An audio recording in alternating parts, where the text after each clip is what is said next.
Hi viewers, it's your favorite girl, KACHI Celeste, and welcome to my story, KACHI, powered by Radium Africa. And today, guys, we have an amazing person to be interviewed who goes by the name Mr. Ejale Oselumese Christopher.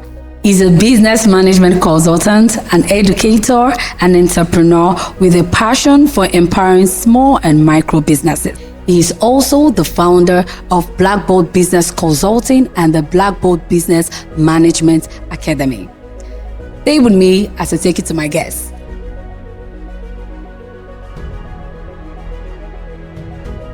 So guys, I want you all to meet the founder of BlackBot Consulting and the BlackBot Business Management Academy. Hi, Mr. Ose. Hi, Kachi. I'm fine. How are you doing? I'm doing good. Okay, so I want to know, how did you get here? Like, what were the processes that you went through to build up this academy, business-wise and all? Okay, it's a very fascinating question. So I think I've always liked business, first and foremost. So I started out, I've always liked to do business. Let's start with that. So when I was first in engineering in 2011, okay, then I had some stress in school. I wasn't serious in school. Let me not start trying to. I wasn't serious. I was young, so I went to boarding school. So that freedom of university, I got carried away. I wasn't attending classes and stuff. Okay. So, I had some stress, I had to write jam again. So in between that time, I started doing supplies in a company called Presco PLC. Meaning? Yeah, Presco PLC is down Sapler Road. Okay. They are quoted in Nigerian Stock Exchange. Wow. Yeah. Okay. So I used to do supplies, nothing major, just small things. My mom used to help facilitate loans for some of the suppliers. So nice. She introduced me to them. So I did a bit of that. Then after that, I did that for like a year. Then, because I lost 2 years during my break before I went back to school. Okay. So during that time, I also did kerosene business. So I had like a tanker, like a small 5,000 liters tanker. Anything that is cash out, you're always into. No, but I didn't maximize those businesses, to be fair. Okay. Because I liked the idea of business. But it took me a while to understand that to be an entrepreneur is one thing, but you need a lot of like self-discipline, structure, for you to succeed. So I did those things as I always say something like, it's one thing to mark attendance in the boxing ring. It's another thing to go for the cup. Okay. So I wanted to mark attendance, which is like I wanted to be an entrepreneur, but it took me a couple of years to realize that yes, marking attendance is cool, but when you're marking attendance, go for the cup. So by going for the cup, I mean like wants to be the best at what you do and all of that. In the earlier times, I just wanted that entrepreneurship badge. I did hustle. So I did that. Then after that, I wrote jam, did very well in the jam because this time I became more serious. Went to school. So I ran into a friend from primary school I hadn't seen in years. Victor Oyakilome, special shout out to Victor. So we are like really close. Today we still talk like almost every other day. And during the course of that time in school, I always had these ideas about different businesses. We sit down, we talk about venture capitalists, etc. It's Is that why you picked accounting? No, funny enough, I didn't study accounting initially. Wow. I studied banking and finance. Are you serious? Yeah. He studied business admin. Funny enough. But the thing is, during our journey, we realized that all businesses operate with the same form of structure. That's why you can see that the CEO of Apple tomorrow is the CEO of maybe Pepsi, that kind of thing. So when I was in final year, I started writing business articles, poorly written articles. When I look back at them, like I really wrote this, but I was writing it. I only sent it to Victor, and he always encouraged me. And he was at some point in time he used to tell me, he said, "Dude, for this thing, if you do something like this," and I'm like, "Guy, it's just articles." But so I think when I finished school, I made a friend on Instagram. Yeah. So we were just gisting all the time and all that kind of stuff. So I used to send my articles to her. It was a lady. So she had a Nigerian partner. She wanted to know about Nigerian culture. She was based in the US, so we just became friends. And from there, she was like, "Oh, I really like your stuff." Then I think she had to write like a business plan or something. Do you write business plans? I was young and I didn't have money. Of course, I write business plan like any which way. Yeah. So we started doing that. Then from that, I became a virtual assistant to somebody who had a business, a chef, So from there, I got polished up. But at the same time, as I was doing that, I was also building. At this point in time, I didn't even know how to be a consultant. Okay. I just knew I loved business. I used to help people to write business plans. Yeah. So, but there was this thing. I'm a very self-critical person, in the sense that because I never worked in a formal organization, I always knew that I had something to learn. In every institution I find myself. So there are even times when I was coming up that I would do a job, I will not get paid. Like, oh, you didn't do the job properly. I don't take it personally. But when you were in school, were you also working and schooling at the same time? Not really. A little bit of this and that, but nothing major. Okay. The bulk of the work I did was before I entered school. Okay. So when I entered into school, I had to reduce so I can focus. So I can focus, so that I can come out with a good grade and stuff. So, but when I now graduated, that's when I could just, anything I could lay my hands on, I just did it. Yes, my main job at the time was the virtual assistant job. So basically, that was where I learned about business communications, etc. Because the guy I was working for at the time, he wasn't in the country, but he was trying to build a business. Okay. So I was the one who handling social medias, handling emails, and all that kind of stuff. Yeah. So that kind of gave me that. It polished me up. Okay. More or less, So from that, I was taking local jobs, writing business plans, etc. Anything any job I do, I make a mistake, I got to take a course on it. Wow. Yeah, that's how. So there was a job I did, there was a marketing campaign I did very poorly. I'm not gonna lie. Sorry, but you didn't cry. I cried. You cried? Yeah, I did cry. I cried internally. Okay, that means physical, you were sad. Yeah, exactly. Okay. So I did that for a couple of months. I did my best, but my best wasn't good enough. Okay. But from that experience, I realized that I need a project management. I need to be brought on the project management. So that's where I learned about project management for the first time. So I took a course in project management for a couple of months. Okay. So I got certified on that. Then from that project management degree, I was now able to handle more jobs as time progresses. So okay, but let me ask. Since you studied banking and finance, normal, every person that went through that course will come out and say, oh, I want to be a banker, or maybe an accountant in the bank, or a cashier, or whatever. Did you not picture or see yourself working in a bank? Did you ever thought of it? I never pictured myself working for anybody. Okay, you've always wanted to be self-employed. You wanted to be your own person, your own boss. Okay, so you never worked for anyone. No. But is there any point in time that you partner with anybody, maybe aside the little ones that you were doing, that you were getting paid for? What was the exact thing you started with, the business that you started with on your own, that you were seeing your money for yourself? So basically, that was my consulting business. Okay, you started with the consulting business. Yeah. But did you go for a training? Did you? You did not. So the thing is, even with the virtual assistant job, I wasn't working for the person. I was technically my own boss. Okay. You understand? So, but at the same time, I was taking on local jobs, and these local jobs is not one-off. So I think that's where the confusion is. So sometimes it could be a 2 months, it could be a 3 month gig, it could be a 6 month gig. Okay. You understand? But I still had this freelancer mentality. Okay. So you freelance, you want to just do sharp. Yeah, exactly, and move on. Yeah, that kind of thing. So, but the more I did the job, the more I realized that, okay, there are prospects. I always talk to people about what I do. Like I said, my friend Victor, he's been very, very, very instrumental in where I am now, because Victor is into venture, he's into venture capital, that kind of thing, programmer, startups, and all of that. So we always used to discuss. So, and I also had senior colleagues, more or less. I always talk to them, working in the Big Four, the KPMG and the likes. I'm like, oh, see what I'm doing. So they will reach out to me sometimes dude, and I was still publishing my articles in between. I'll do some videos, some short videos, talk about business, because I was passionate about business. Do you have anyone online, any of the articles you've written? No, I think I took all of them down. I repurposed them into chapters in my book. Okay, so that means you have an ebook online. Yeah, I have an ebook. The physical copy will come out sometime before the year runs. So people that want to download your book, where can they get it? It's on Amazon. It's on Kindle as well. Okay, so I want to ask something now. Looking back, was there any defining moment that has shaped your career?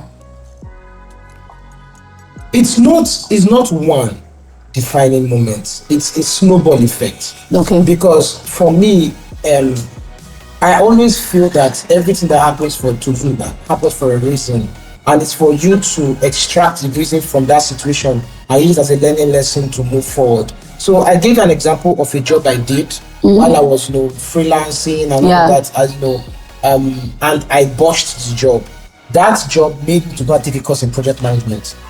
Oh, wow. So I don't know if that makes sense. Yes. So after that, there was a job I wanted to do again. I think at that point in time, it was so then I was not so.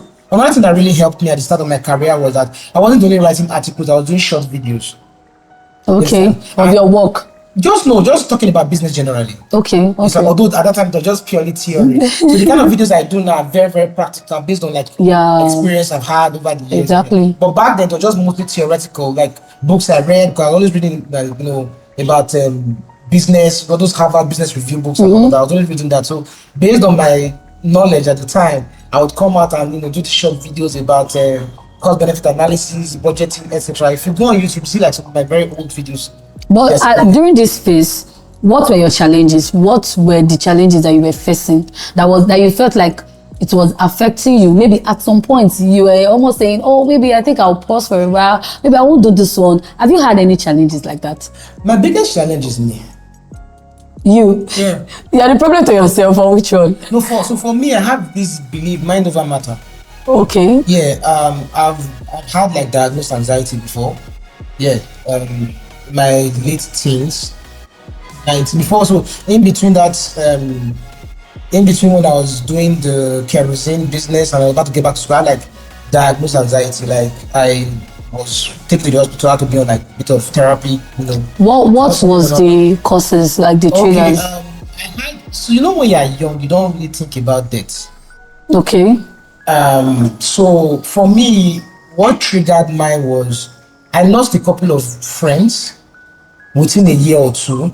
Around 1918, I lost a few friends. So when you're a teenager, death is like a very foreign concept to you because you're not thinking. Yes. You are young, exactly. So that happened. So I didn't know that I hadn't dealt with that trauma. Psychologists would say your mind is like an iceberg, and the conscious mind is just the tip you can see. Yeah. The massive ice block underneath is the subconscious. So for me, when my friends passed, this person died. I didn't really take it to heart. So what now happened was, I think when I was like 19, I suffered an anaphylactic shock.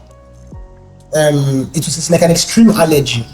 So I was taking this. That's why now I have nothing against supplements, but if it's not prescribed, you don't take it. Take it. So I was reacting to something, and I landed in the hospital. I landed in Stella. So it now had this sense of, wow, this thing that happened to my friends can happen to me. You understand? But like 1 minute I was just chilling, and another minute I was like, cold extremities, high blood pressure, and I was like about 19, and I wasn't up to 20 at the time. So, and the thing was, nobody really sat down to have a conversation with me to explain to me that, oh, this is what happened to you, and this is something that I had. Wait, hold on. Nobody. So, wait, how about the doctors? Aside your parents? The doctor was just telling me, oh, you'll be fine, you're okay, you'll be fine. How about your parents? My parents are not medical practitioners, so they didn't know. But the doctor is definitely, I don't know about then, but now, there is no way something like that is going to happen to a child. And the doctor is not going to explain to the parent, even if they are not aware. I might not really be aware of some medical challenges or sickness or whatever, but there is a room, like now you're explaining what happened to you because you know better. You now know the causes or what happened back then. Okay. So the doctors would have also explained to your parents that this is what you're going through, because being 19, 18, of course, they can explain to you and you will grab it, you will understand. Okay. So after that, what happened? After the fact that you collapsed, you landed at the hospital, you came out, what happened next? No, so I didn't collapse, but I was going into shock. Okay. So I could feel like, I don't know how to explain it, but anybody listening. But it doesn't happen again? No, it doesn't. Okay. So, but I'm somebody that does a lot of research. Like I said, I'm self-critical. Yeah. So, the doctor, I don't blame the doctor. I try to put myself in other people's shoes. Okay. So I don't blame the doctor. I felt in his own little way, he felt that by not telling me what was wrong with me, it will help me. But everybody's mind works differently. I'm somebody that likes to know what the problem is, because if I know what the problem is, it's easier for me to process it. To process, exactly. So he was just like, oh, you're fine, it's okay, you're fine. I'm like, I don't understand. Like, how am I just 1 minute and the next minute I'm going to shock, I'm like icy cold, and I'm on drip and like, and it was, you're fine. But the problem was that triggered a series of panic attacks. So for anybody who's ever experienced panic attack, it mimics heart attack. It doesn't have any harmful effect on you. Like, how long did this last? It's lasted a while, like over a year. You were battling with this like over a year? Yeah, so it became really complicated because at some point in time, some pharmacists I won't call the hospital's name, I don't think, maybe they were new or they were intern or whatever, they now put me on carbamazepine. Please, are they still functioning? You're supposed to call it to let's know where we go and treat ourselves. Then I should not go to the hospital where they go and prescribe rub injection and start shaking. No. So there are several layers to the problem. So the first is there was the anaphylactic shock that triggered panic attacks. So the panic attack is something that all I needed was a bit of therapy.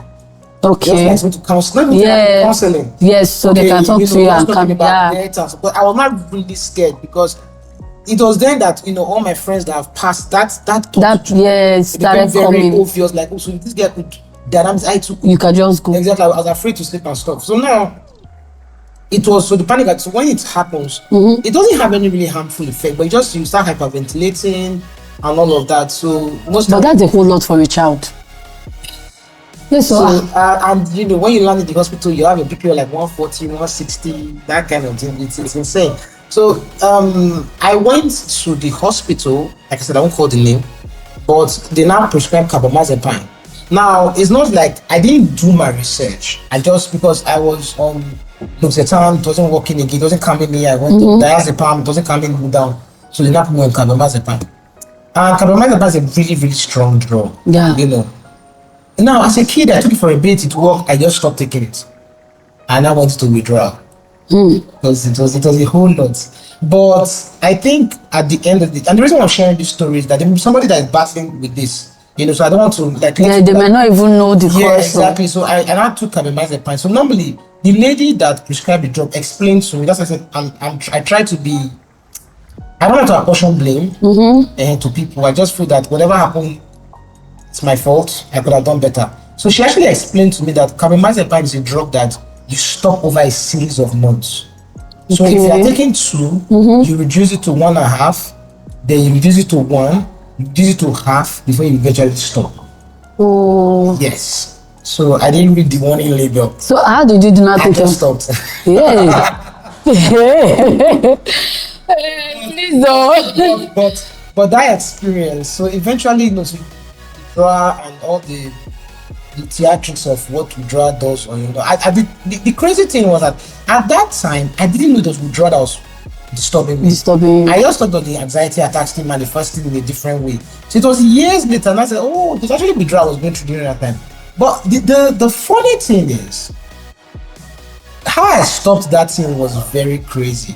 I think at some point, because it was really bad, then one day I just told myself that I don't have a problem. I'm good. Okay, you didn't see a therapist, you didn't see anybody. There was no proper treatment like a cure for it. So just a personal decision. No. There's cure. Don't try. Okay, So, but did you actually take like for it to stop after telling yourself that there was nothing wrong with you? Did you still take any treatment for that? That was what I was saying. Yes, I just told myself that there's nothing wrong.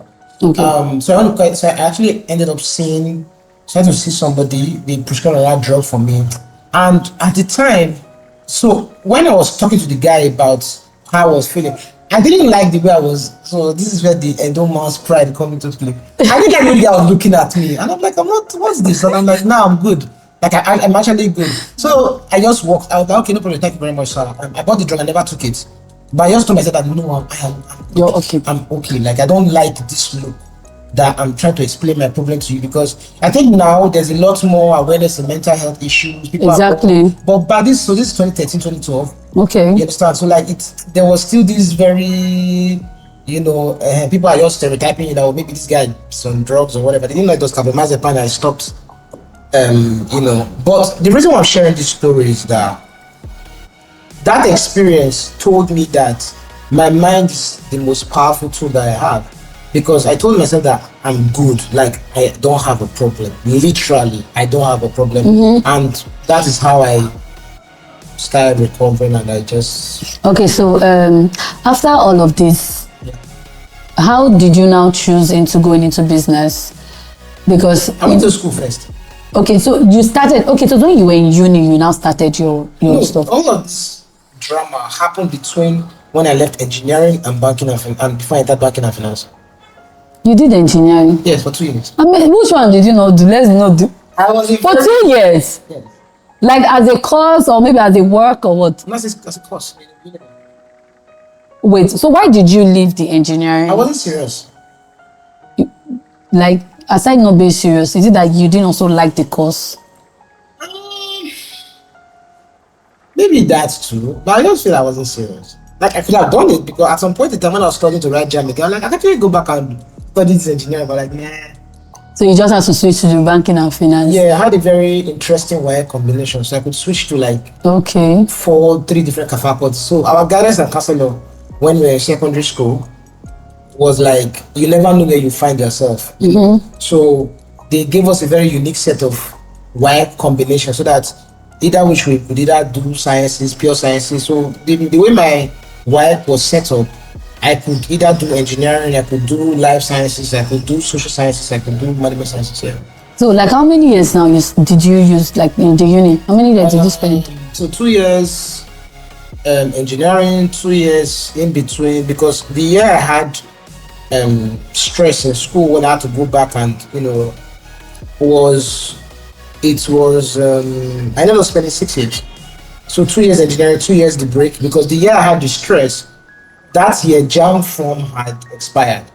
Okay. So JAM for the form had expired. So I had to now wait that year, take JAM form the following year to enter school 2 years after. That's a whole lot. Yeah. So at what time did BlackBot come in play? Like at what point did you make the decision? Much later. So how many years now is BlackBot? BlackBot should be about, that was like 5 years, 4 years. Okay, so how did you start up your academy? Okay, academy. Yes, and also the consulting firm too. How did you start? Okay, so I'm giving you background on how my mind works. So when I finished school, before service, like I said, I was freelancing. I was taking jobs. Do you have a business plan? Do you know how to write a business plan? I'll tell you I can write a business plan, and I was doing all that. Then I think so. Like I told you, I did the job. I didn't do so well. On the basis of that, I had to take project management course. So when I finished project management course, I now had another gig. I think somebody wanted to revamp their supermarket. Okay. It's a popular supermarket. I won't call the name. No, call the name. I want to go and buy things there. No, I don't think they still function anymore. Wow. That's not my fault. Oh, okay. That's not my fault. No problem. So, but what happened was, so the crazy thing is, I always used to fear accounting. So there was this book, but in between then I was assisting. So there were these friends of mine, they are very big now, Mav Energy. They have 20 petrol stations. They are very good friends. We are all hosting mates, but they are my seniors. Okay. The company was founded by engineer Marvelous Omobayo, the past deputy donor. Okay. So we are flatmates, but he was my senior engineer, I was another level. So when they started that, I used to work with them. First do campaign, do marketing. Yeah. I was still doing my freelancing gig. As a virtual assistant, I was still doing that all in between all the courses I was taking, all the side hustles I was doing, etc. So, it's one when you're working in businesses, it's like what we call school of hard knocks. Like you don't have a choice but to learn. Yeah. Because you are dealing with real life scenarios, you are dealing with money, you are dealing with. So in the course of that experience, there was a book I stumbled. So I had to say. The MD of Mav Energy now, Brighton Mobile, at the time they just had only one station, so I was working with them at their station. Then, so I now stumbled on this book. It's an accounting book, and the book made accounting look so simple. It's not so simple. But at the time, okay, now it's simple. But back then, it made accounting look so simple. So I remember this was 2020. And I called a friend. I was like, hi. I said, bro, what's up? I'm good.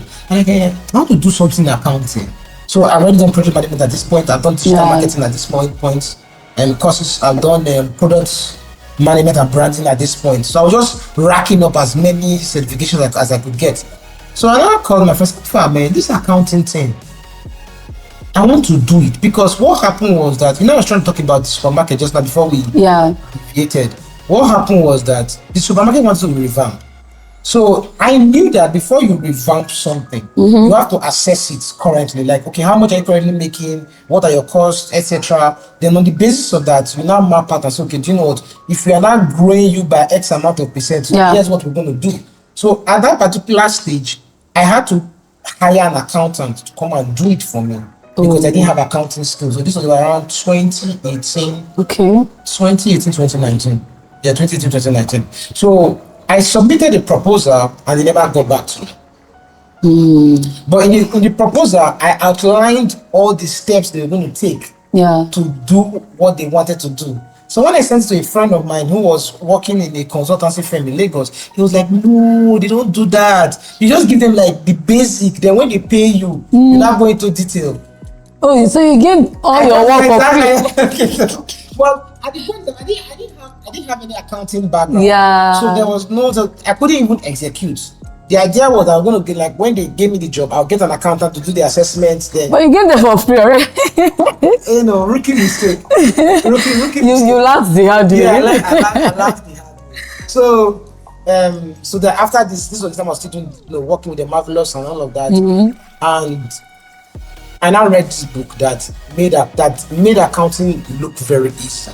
So I now called a friend in Lagos and asked him, bro, I want to do something in accounting. What do I do? He's like, I think I can now. I'm like, yeah. That stuff is very difficult. But I did it. Like, I'm not done, but like I just have like 3 papers left. After giving out your work for free to the people, and they didn't. No, I cannot let that one. And they didn't call you back. Yeah. And your friend, you now had to reach out to your friend. So when he explained to you, what did you now do next about it? Nothing. And they didn't call you. You didn't reach out back to the people. We are still cool, like me and the lady, like, because it's a family business. Okay. Me and the lady, we still do business. If I say what she does, people will probably like put two and two together, so I will go. But like, I still buy stuff. I'm still very cool. So like, the thing is this, the reason where I have gotten to on my level, it's because I am not bitter.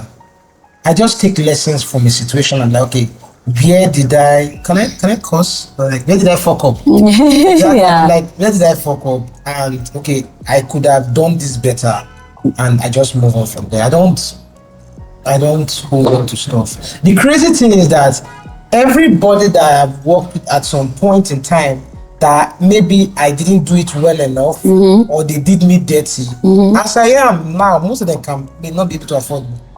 Yeah, because of where you are now. Yeah, exactly. So it's not even a form of flex. It's just, so I always tell people that are coming up that, that care to listen, because these Gen can be very stubborn. I love them, but they can be very stubborn. Is that you have to take some L's to learn. I didn't have the privilege of working in a consulting firm because I didn't finish on time. Okay. By the time I finished school, did for service and everything, I was already like 26. You understand? And there was this a lot of companies will always tell you, we don't want you older than 25 and all of that. So I didn't really have that privilege to learn. So I always take it as all these losses are my learning lessons, they're my learning experiences. So I'm like, okay, I'm earning my stripes, I'm paying my dues. I don't take it personally. But after that one, were you able to hire any accountant to work with for a while before you decided to now go into accounting, like ICANN? So ICANN is a very practical course. Okay. I think I would hazard a guess and say ICANN is one of the hardest professional courses in this country. I'm not saying it because I did it, you can go and verify. No, I've heard about it from people that have actually done it. They struggle a lot with exactly, it's very difficult. So during the course of doing ICANN, in short, if you pass through skills, like when you finish with skills and you enter professional, you can work as an accountant. Because ICANN will never tell you define A or define B. No. It will tell you it's case scenario, case scenario, case scenario, case scenario. So by the time you've done so many case scenarios, like Mr. John has a radio company. If he assembles, like that's the kind of persons you are dealing with. You are dealing with. If you've done that so many times, you don't have a choice but to know what to do. You know how to think on your feet. The crazy thing is that as hard as ICANN is, real life will still shock you. Do you understand? But the moral of the story was, so combine a young man that did supplies in Presco, sold kerosene at some point, freelanced, wrote business plans, did projects that he was successful in some, failed in others, plus ICANN. I was able to now fine-tune what I did. So the more I was gaining experience, the more I now started honing in my services into what I do. You know, so from a consulting point of view now, what I really do is management accounting. I do internal audit, not external audit, because they're not the same thing. Okay. I do internal audit, I do internal controls, I do like I said, management accounting. That involves costing, SOPs and operating procedures. I do financial reporting, internal financial reporting. So concerning that, what's your firm approach to client service? So the first thing is, if you had asked me this question a couple of months ago, I would tell you, first and foremost, I would go to the company to analyze the problem, this, that, and the third. But with what I know now, which I still learned from a client burning me, I would say it burnt me, but I didn't really like the way things panned out. The first things first is I would sit down with the person that contacted me and discuss with the business owners. Okay. I will have a meeting with the business owners. Okay. Because the kind of businesses I consult for now on retainership level, their capital is very high. So don't mind over 100 million. Okay. Based on setup costs, working capital, they're quite big businesses, medium to big businesses. So sometimes, a lot of times, those businesses have more than one partner. So I've had instances, and this goes back to the learning lessons I keep talking about. So I've had instances whereby it's one partner contacting you. Okay. And when the job is done, you now have instances of, you didn't do the job the way my partner wanted it to be. You understand? Because when you're writing a financial report, you're doing an internal auditing, there are different things they are looking for. Okay. You understand? So sometimes a job could be, we want to reduce our cost. How can we reduce our cost? The another one could be, we want to account for all our expenses. There was one we did, was it last month, 2 months ago, and it was some partners, and the business was doing revenue over 30 million, 20 to 30 million on a monthly basis. So their expenses were just as high. Like their expenses were over 15 million a month. Their payroll was about 2.3 million a month. And one of the partners was the major person running the firm. And there was this nobody was accusing anybody of stealing, but it was these expenses, they're on the high side. Can we do a form of reconciliation? So my firm now had to come in and that's how to reconciliation from January, February, March, and then it was a whole lot. So eventually we were able to write the reports, did bank reconciliation, go to the report, send it to them. So this is a very, very complex from what I was doing when I started out. Okay. That kind of thing. But the point is, I had to have a meeting with the partners at some point and tell them, the job is taking a bit of time and give us an extra month, because doing when you're doing audit backlogs, it's a lot of work. Was that one of your client challenges? Was that yes? So that was the biggest challenge of all of your clients. So there are different kinds of challenges that typically face a business. Okay. So the one that is most common that has us on retainer is usually I want to know how my money went at the end of the month. Okay. Because I too am a business owner. I have my own business. Minus consulting. I'm a proprietor. I have a school. You have a school? Wow. Yes, I do. What's the name of the school? Highland British Academy. Highland British School, sorry. At where? Around the Woodsubu, behind Rema Bakery. Okay. Yeah, we have over 200 people hoping to grow to 300 and more. So, as a business owner myself and as a consultant, at the end of the month, you want to know where your money is going to. True. So, a lot of times, that is the most common service that we are hired for these days. Okay. Yeah, so I have my guys in the field that go there. It's led by Prosper. That one is already currently on his way to getting his own ICANN. But most of my staff, most of my guys in the field are ICANN students. Okay. Most of my field staff are ICANN students. So that's usually the most recurring services. But what we do in BlackBot is not limited to that. So we do project management. Our latest service line is recruitment. We are recruiting for like a bunch of companies at the moment. That's nice. About 3 different companies. So we do executive recruitment. So things like managers, MDs, that kind of thing. Like which company and which company have you guys recruited for? We did one time. Okay. What are they into? One time restaurant. Okay. We did one time restaurant. We did confession. So most of my clients are like in hospitality business. Oh, that's nice. Yeah. Then currently we are doing a oil and gas downstream. The company has like a bunch. I think like about 3 stations. So we are. But is it only Benin based, or sometimes this particular your for BlackBot? Yeah. Does it extend outside Benin? Yeah. Okay. Yeah. So we extend outside Benin. Okay. The call comes in. We come on, we do our jobs. So yeah, recruitment training. You've gone to our class now, so we do recruitment, we do training. So sometimes we have to bring in like external persons, and we assist them. But at the end of the day, over the years, BlackBot has become, the idea of BlackBot is that you as an entrepreneur, you have an idea and you come to us as a management consulting firm, and we turn that your idea into a profitable business. Okay. So there are even businesses that we do management consulting, in the sense that they outsource management to us. Okay. Yes, so like run this business on my behalf and just give me a report. Did you start it before the academy? No, after the academy. So the purpose of the academy was, when I started getting better and better at what I do, I now realized that the Nigerian economy, I'm very big on the microeconomy, because we have a microfinance institution as a family, so we give out micro loans and stuff.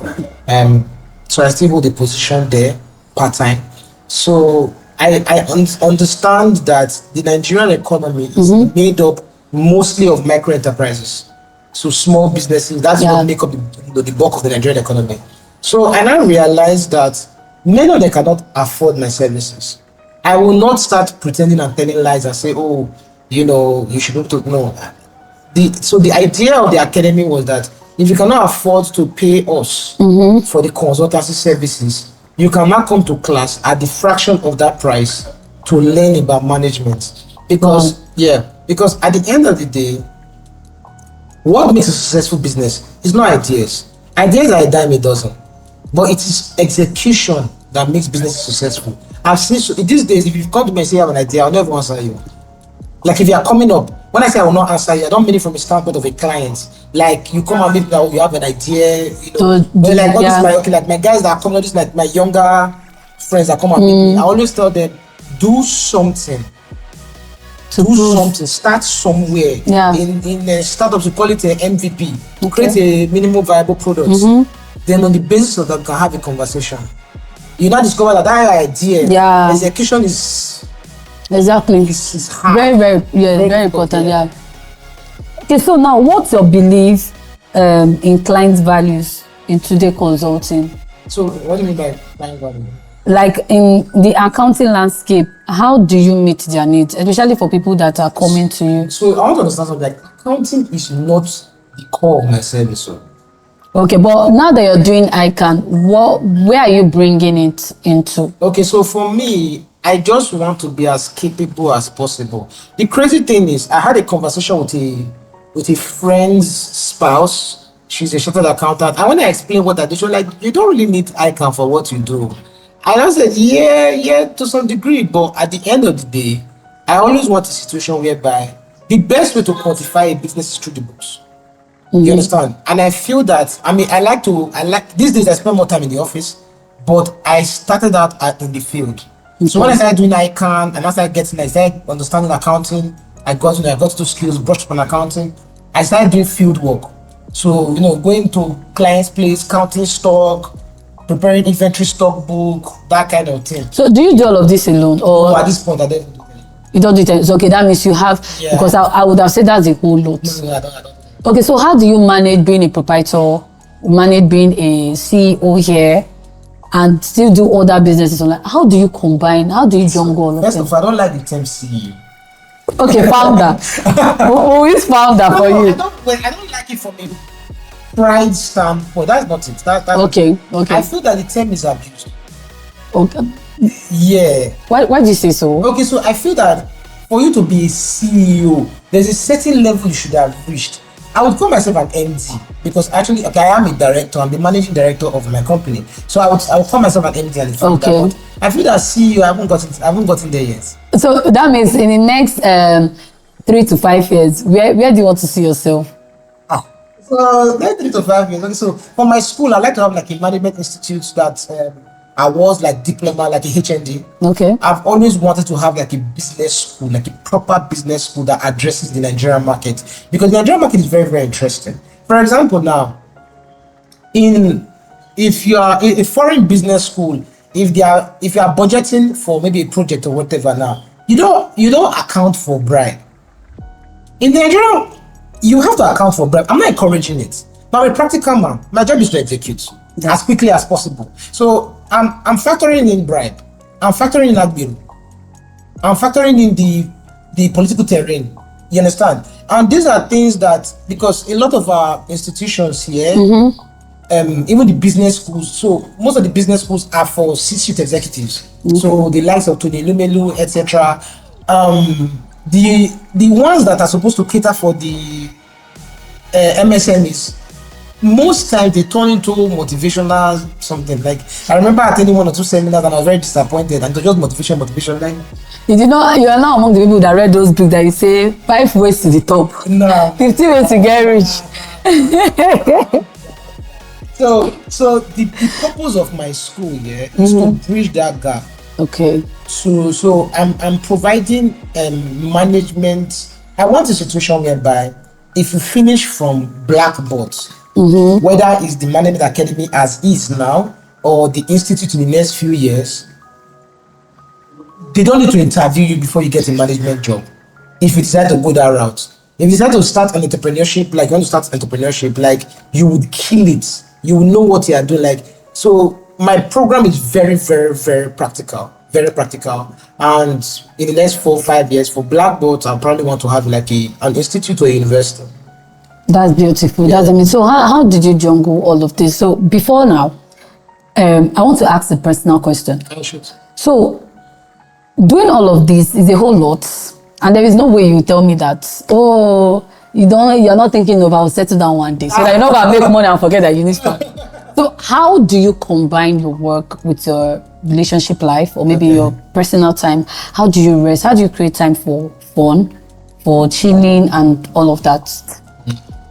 That's an interesting question. I don't know. I think I've slowly gotten used to it. Okay, but I think the first thing is that I am in a relationship. Let me answer that question. I know that it's Congratulations. It's in there somewhere. So I think first and foremost, I've gotten used to it. So I can switch my brain from proprietor to consulting to looking at reports to I don't really think about it anymore. I just switch as the need arises. But I think what has really helped me, because I won't lie to you, at some point I have to be overwhelmed. I'm not gonna lie. And this is something I learned from my partner. I always give her these props. A lot of us struggle with procrastination. So like I always thought about like how to deal with procrastination, and all of that. So I think something I learned from her, because she came out like 4.1 in MLS, University of Benin. So she's really smart, but she doesn't look it. Like she looks like a normal, like she's real.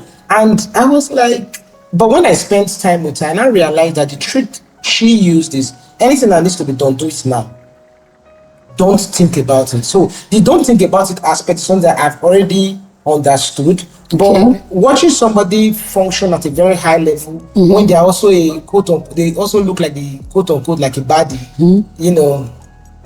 I now realized that the trick was, if you have something to do, just do it. And when you just do it, in her words, you don't have it hanging over your head. True. You understand? So the moment I started implementing that, I discovered that it didn't look as stressful as as stressful as it used to be. I used to do what I need to do. Like I have to. But it was like one at a time. Yeah, it was one at a time, But okay, so there's a story. So there was this one time we were talking, because she's in the medical field and she was on this what they call night call. Yeah. Okay, so she was on night call. So she told me that day so we spoke around like 12 midnight, and she was like, oh, okay. She was like, babe, call me around 5 or around 4 so I can go take my shower, then prepare for work the next day, because where she works, they don't allow you go on break. So if you do call, you just continue your work. Yeah, continue your work the next day. So around 5, I called her and I'm like, how far? I said, let me remind you. She didn't know that she's in the lab. And I was like, okay. And she was like, as she was passing the lab, she saw some samples they had brought. And in her head, she was like, is nobody going to take a shower? Come on, why don't let us treat this sample before I can take a shower? You understand? Mm-hmm. And I like, and for me, I found that very, very fascinating. I just smiled, like, oh, okay, that's cool. No problem. We'll talk later, like maybe a couple of hours. But my point is that the average person will be like, I will deal with that later. You understand? But by doing that immediately, by then she came back for work, like in a few hours, she took a shower, went to her call room, whatever, I came to work. That was cleared out. So that mentality is something that because me, I soak up, I'm like a sponge. I soak up information from everybody around me. So that was something that when I picked that from her, I was like, okay, this is quite fascinating. And so now, if maybe the principal in my school reaches out to me for something and we are having a conversation, like, give me a second, and I attend to that for like 15, 30 minutes, I do it and I'm back to work. You understand? Before I go to bed, I'm like, okay, how far? Okay, this, give me the report for today. They give me the report, I look over it, give me my input ASAP, and I'm done and on to the next. So that is how I've managed to do that. Also, like having like a really great team also helps. I'm not going to ignore that fact. So not procrastinating is very important, because even if you have a great team, they can be shooting you reports and they just be piling up on your desk. Yeah, on your desk without you responding. Exactly. So it starts with you.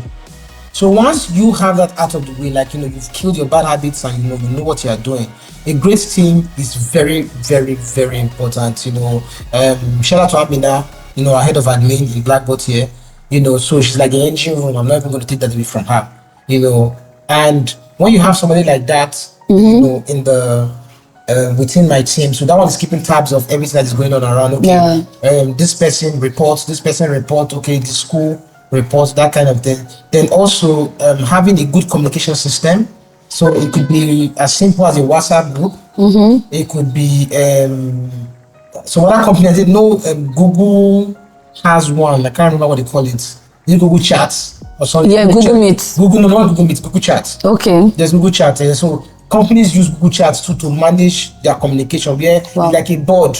They are dropping information, etc. So those systems help as well. So once you have that, you don't procrastinate. You have these systems in place, and you have a great team. I think you can manage as many businesses. So for your academy, how do you guys run your class here? Like how many times in a week, and how do you also keep tap of a meeting up in your school? Because you mentioned the location, and I think it's quite far from. Is that really? From here, where is the location again? Ewutubu. It's not as far as it sounds. Mobile, but I maybe I don't know the place. Okay. So how do the class run here, so that you can also have time for them? Okay, so for there's already there's a principal. There's there's like this whole thing there going on. Of course, we've suffered some losses from people, then some bad people wanting to take advantage of the fact that but we'll still cut them eventually. Okay. I would have caught them sooner if I wasn't too trusting. You understand? I would have caught them like probably like last year or so if I wasn't as trusting. You get? So at the end of the day, looking back at what happened and what these persons did, it's all about systems. Because I always have this mentality. I always tell people that if somebody can run a company that has branches all over the world, what is 2-3 businesses that I'm losing sleep over? That's my honest to God belief. You get? So it's about systems and great people. And also I would say something, and this is going to sound very harsh: fire fast. Gary V. I follow Gary V, and he said this in one of his podcasts. And initially I was like, but we don't have fire fast, hire fast, fire faster. So because chances are, if somebody do something they're not supposed to do, they've done worse. Like it's just the one at the software level that you caught. So, but once you have a great system, great team, you yourself are quite disciplined. You can manage. Of course, it gets to a point where it may overwhelm you, but with proper structures in place, you can manage it. Have you been in any position where you felt like giving up some of the things that you do? Maybe not because, maybe probably because it's overwhelming. Let's just say maybe you plan on doing a particular business with somebody and you feel like, I don't think this is going to work. I will not do it. Have you been in that position where? Yes, I have. Okay, so how did you handle it, or what were the reasons? Okay, so it was supposed to be a restaurant. Okay. I won't go into further details. It's supposed to be a restaurant. It's supposed to be a partnership deal. And at the end of the day, one of the things I've learned in doing business outside of consultancy is the devil is in the details. So one thing I've learned is if you ever find yourself in a position whereby the details are not well defined, it's a sad tale waiting to happen. You understand? So it was just like, okay, just go and handle this thing, but there was a lot of freestyling. Okay. In the deal you get. So at the end of the day, I just told myself that if I go into this, I will end up to be a problem for me, because I'll probably end up deploying resources, deploying my staff, and at the end of the day, it may not pan out. So I just quietly pulled myself out of the deal. So they are the only ones that... I really don't know the state of affairs. They are doing what they are doing, honestly. No, it's all good. Okay, so aside business consulting, your academy, school, I know you also teach as an instructor. So which place have you been teaching? At the moment, Koye's Gourmet Academy. Okay. I've done a few things with Edo Jobs. Okay. I've done some stuff with Edo Jobs in 2022. I did some stuff with Edo Jobs. But at the moment, I'm currently heading the Koye Academy, actually. Okay. And so I work with Chef Koye on that. So but that's why I teach regularly. For the business. Yes, the business. Yeah. Okay, that's amazing. Good to know. I like the fact that you've been able to do well for yourself over the years. I like the fact that you are able to manage your resources, your time. You were able to achieve a lot at some extent, although you still have plans of expanding and growing. I like the fact that you were able to also share things that you know in the area of business, consulting, and all of that. Shout out to your partner that has also taught you some part of procrastination. Yeah. And how long have you guys been in your relationship? We've known each other for almost a year. Okay. But we've been dating for, talking stage, back and forth, we're having this. There was a lot of misconception between the two of us, but when we now got down to it, it's like... Okay, that's amazing. So what are your social handles? Like, if people that want to sign in for your class, if they want to reach out to you on social media? So for Instagram, it's BlackBot Consulting. Okay. For Gmail, it's blackbotconsulting@gmail.com. For WhatsApp, it's 07060812452. I can go again, 07060812452. Are you guys on Facebook? Yes, BlackBot Consulting as well. Okay, Facebook, so BlackBot Consulting as well. Amazing. So guys, please check them out. Mr. Ose is one of the best teachers you can ever ask for, and also a good business consultant. Yeah. I'm a living proof because I've learned from him, of course. So you guys should check him out. And please, guys, don't forget to subscribe to our YouTube channel, Rhythm Africa. Please kindly follow us on Facebook, TikTok, every platform.